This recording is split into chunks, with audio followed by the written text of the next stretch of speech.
Okay, guys, we react to SeeEls wave management video. I assume, again, as said before, that is mainly gonna be, the basic wave management, like basic wave management understanding, how you can use certain timers and sync up waves to make certain plays on the map. I hope that's something that he will cover at least. But let's watch it. Hey everyone, Seal here, and today we're going to be talking about waves. More specifically, wave management and its impact on structure and improvement, as well as its practical use cases in the modern game of League of Legends. Now, this is a re-recording of the original online classroom that I held in my Twitch channel, and if you guys are interested in joining them in the future, you can find my details down below. Now let's get started. Oh, hey, he has a new little thing here. Okay. Okay, Seal, you're gonna watch this video.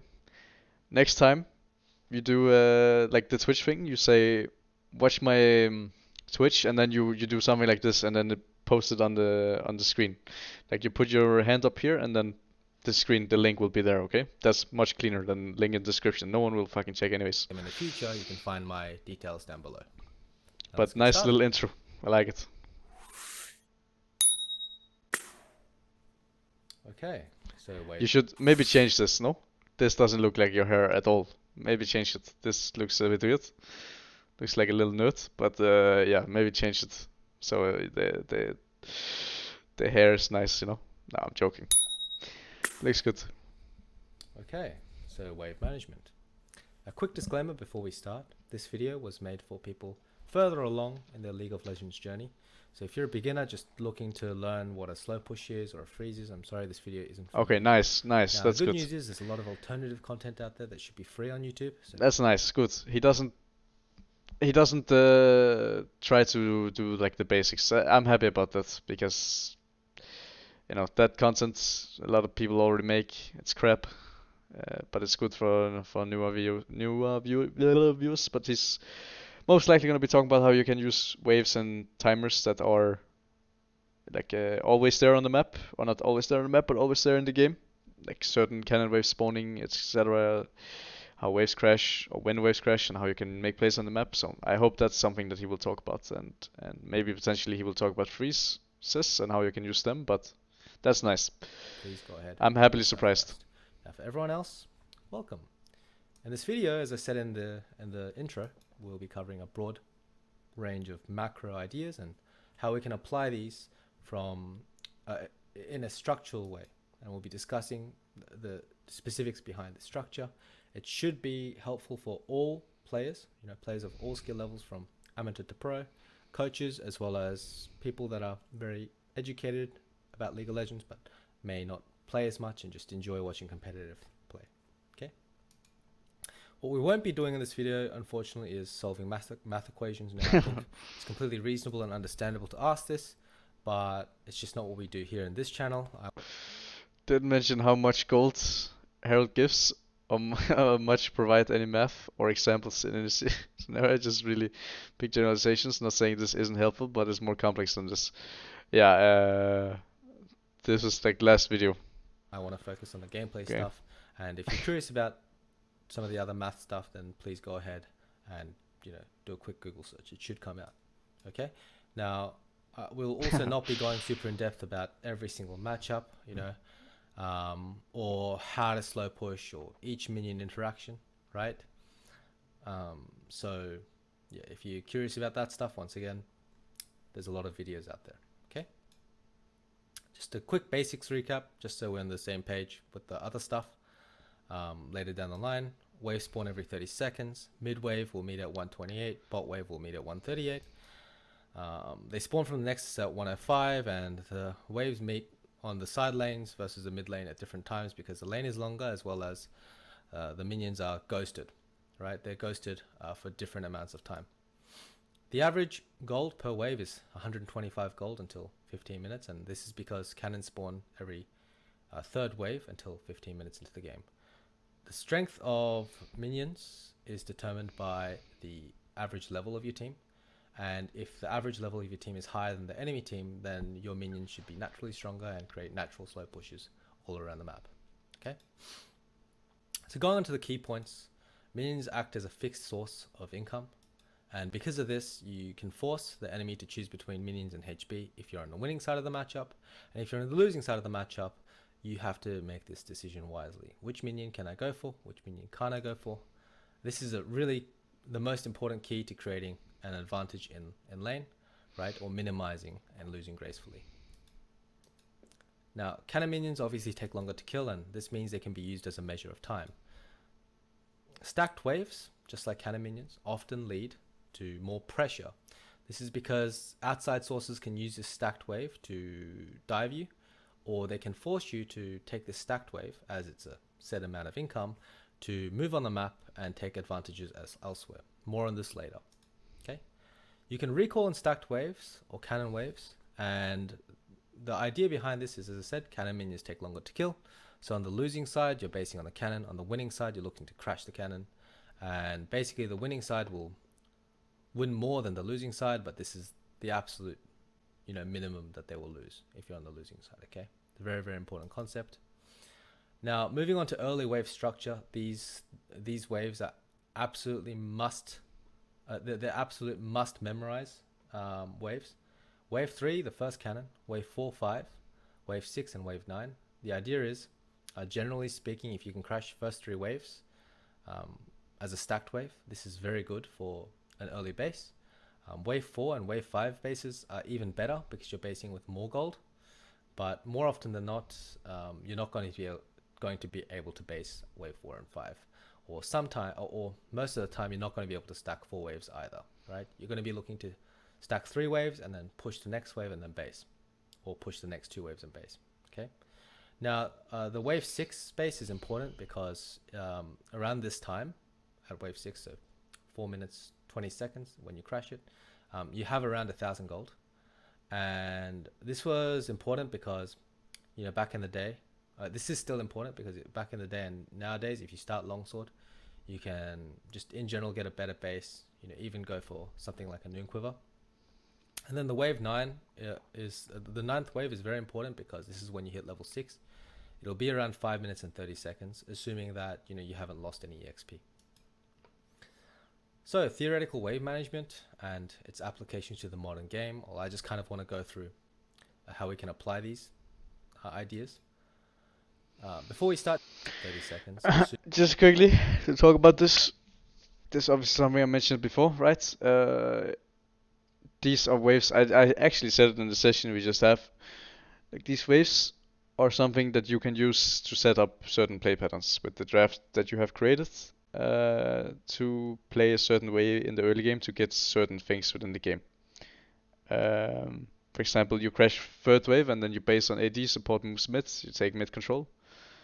Or you base on second wave and then you stack the next waves to get the Drake, for example. There are multiple things you can do, but generally speaking, these are waves that you can make plays on, and this is why I talk about making plays on waves and not, killing people, because killing people is very noob concept. Assuming that you haven't lost any EXP to the modern game. Well, so theoretical wave management and its applications to the modern game. Well, I just kind of want to go through how we can apply these ideas.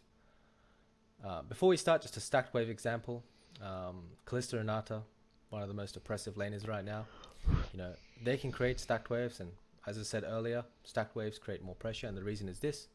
If Kalista and Nata stack a wave onto blue side, then this blue side has to answer and take the wave before they can move, which means they should be able to have first move on Herald or first move on a lane or whatever, right? They can also dive this wave. Ezreal Karma can do the same thing. These are just 2 different examples of how they would stack a wave and then move and create a man advantage on the map. If you want something even more detailed than this, please go and watch the Rift Herald video. Nice. He's learning. He's becoming content creator. Did he put up here? No, he didn't. Okay. Little tip for you.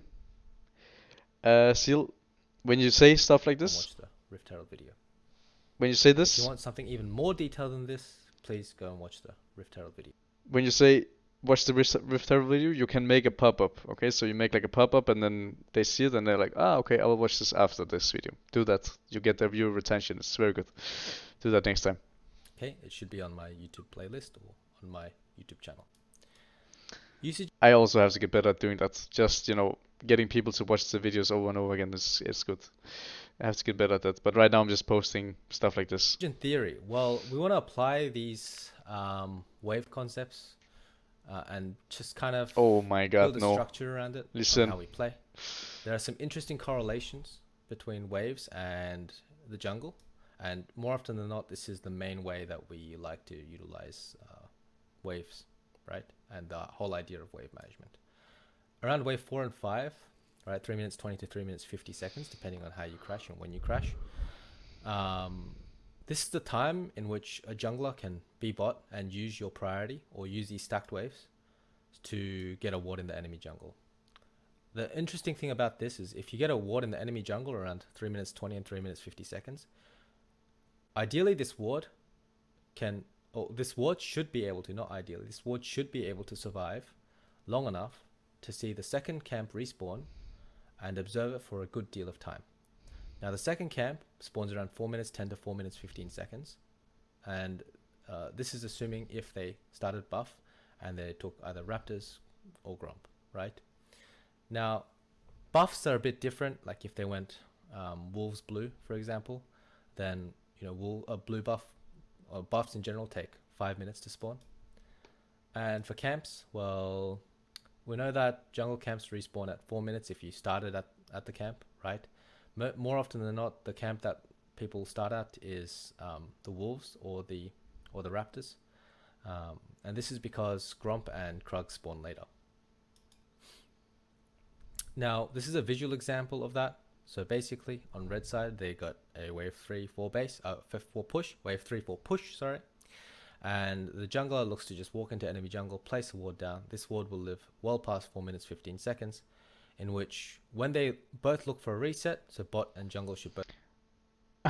Also, if you want to make the videos more interesting and nicer to look at, use this site instead. Very, very good. He just has to clean it up a little bit. It's a little bit annoying right now, but for example, you can use this, take this away, and it looks a little bit nicer. And you can place the wards as well, like this, boom, place a ward like that. So, and then you can do that, right? It's just a nicer visual than Riftkit. Riftkit is outdated and really both look for resets, boring to look at. Bot matchup says otherwise. The enemy jungle would eventually need to come back and get this leveled up camp, right? And if they don't show immediately after spawning, then the jungler who's just based can make a decision on which side of the map to play to, right?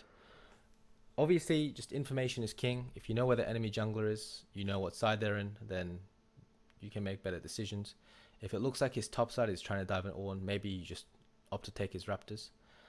If it looks like that he's taking the camp, maybe you opt to make a fast play top if you have something that you can dive with, or cover bot once again on tempo so that your bot lane doesn't get ganked, right? An example of a lane that would like to stay longer than wave 4-5 is once again the longsword start matchups, as well as a couple other matchups just off the top of my head, right?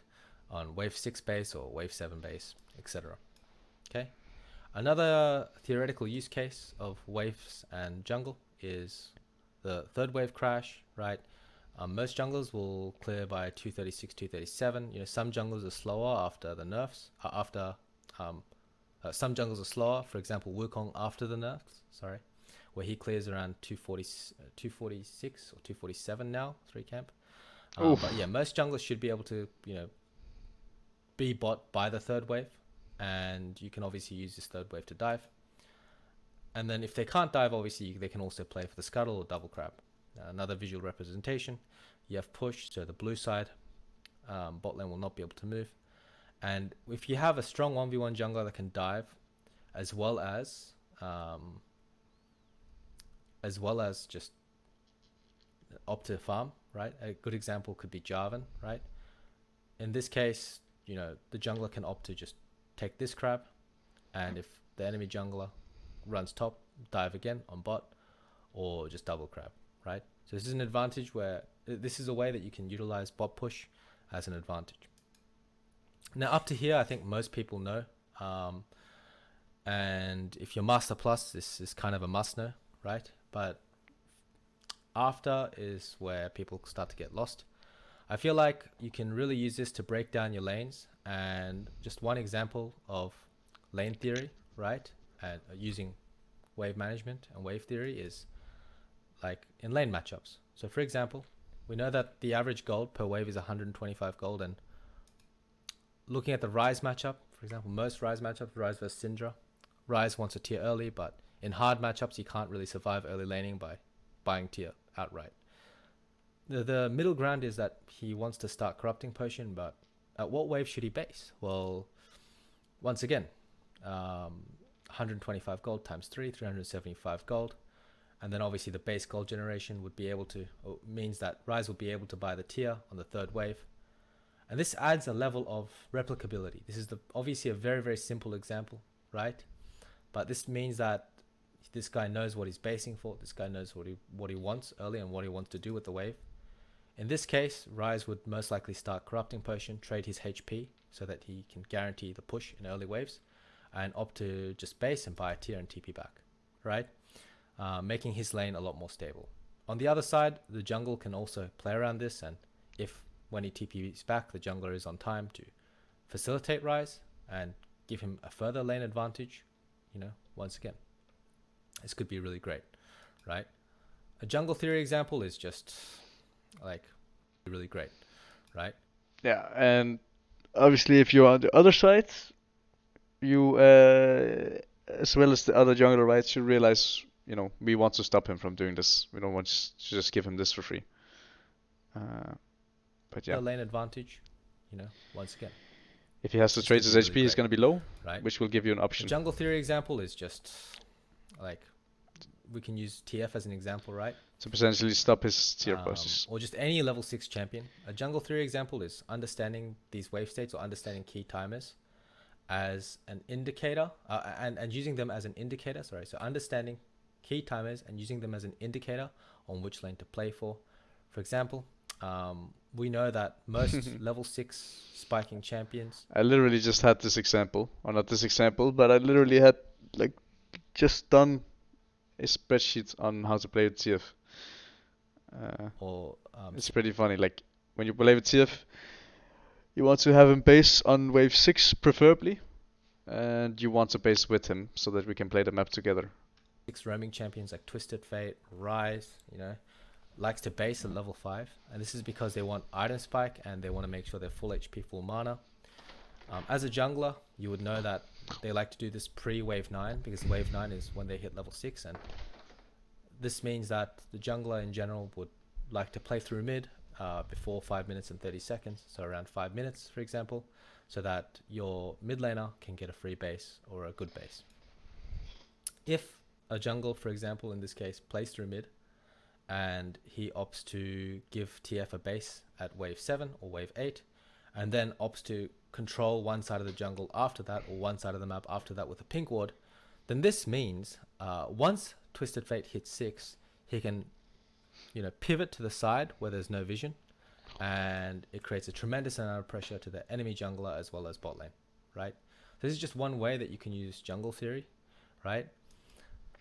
Now, what happens when you use all these theories and create a composite product using things like using understanding of lane matchups and understanding of dynamic value, right? In the previous, I'll give you an example, right? In the previous lecture that I did, we talked about dynamic value in heralds, and there we talked about the champion Callista. We talked about how it scales variably, but because it scales much worse than other AD carries, it's very important to get herald, right?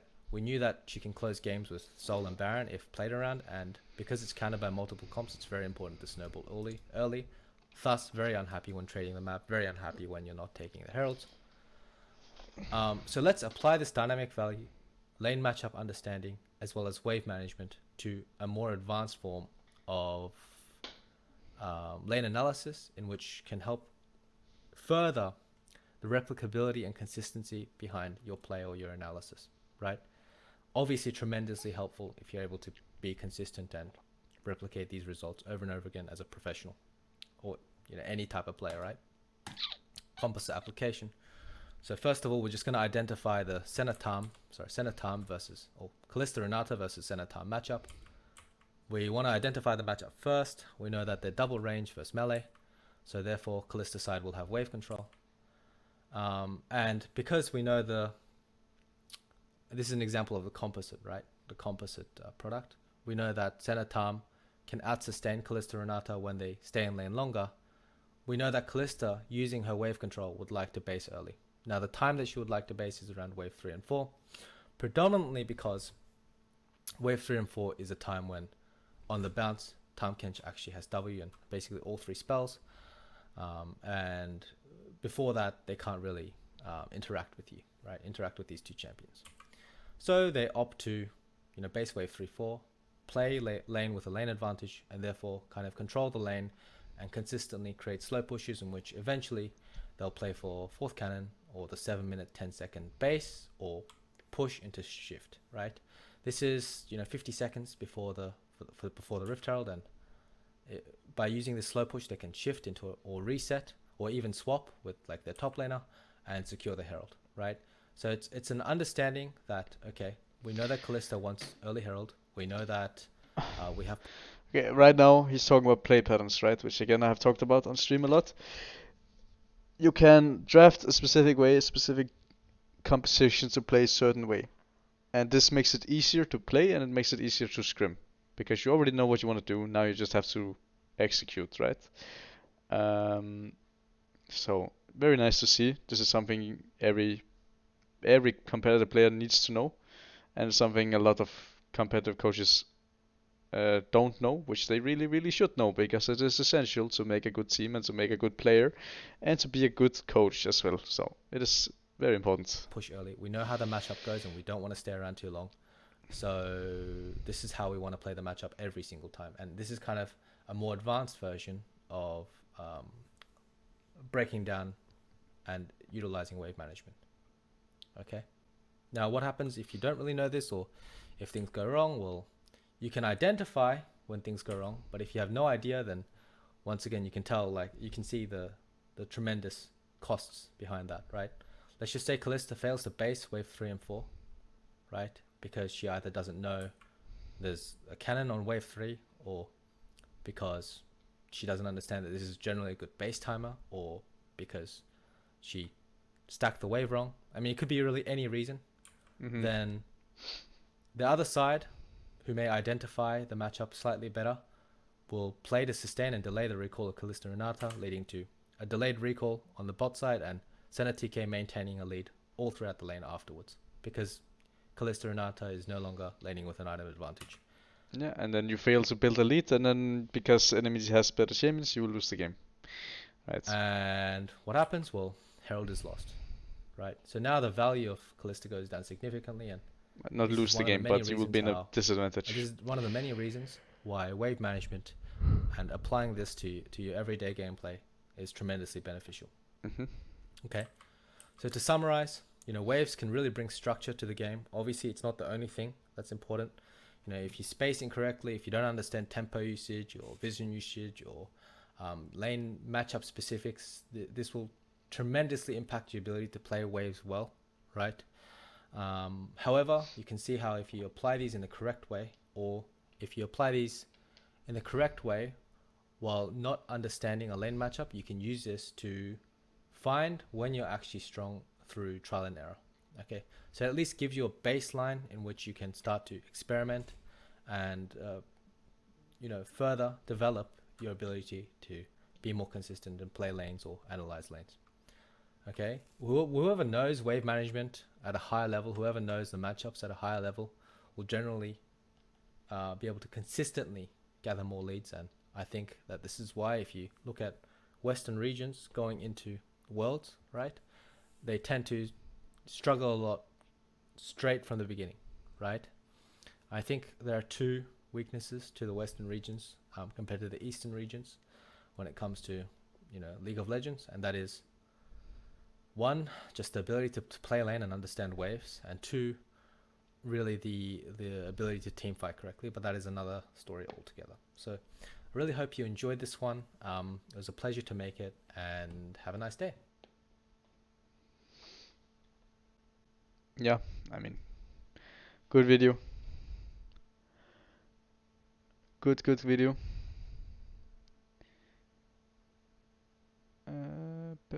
Pep. I mean, he's talking about play patterns in a more specific way, right? It's very nice to see that he keeps making content and he should keep doing it. Definitely a road that he can take later down the line, and it's also really good for him to open up this option already now, because then eventually he might not want to coaching on the competitive side and move into content, and then he would have the chance already. So as long as he keeps it up, it will be really good. But yeah, obviously, Seal, if you will be watching it, I think you should definitely turn it more into, like, make it um, cleaner in terms of cuts, in terms of how you know show with the Twitch, for example. Um, and it's much easier for the average viewer. You know, I am like you. I like to not cut my videos more than necessary. Because if you want to learn from me, I want you to have a good retention rate. I want not retention rate. I want you to have a good attention span. If you don't have a good attention span, it's not my problem, right? But yeah, do it. Uh, Not like, don't overdo it, but just, the big pauses, the unnecessary pauses, just remove them because there's no point in having them, and it takes like 5 minutes to edit.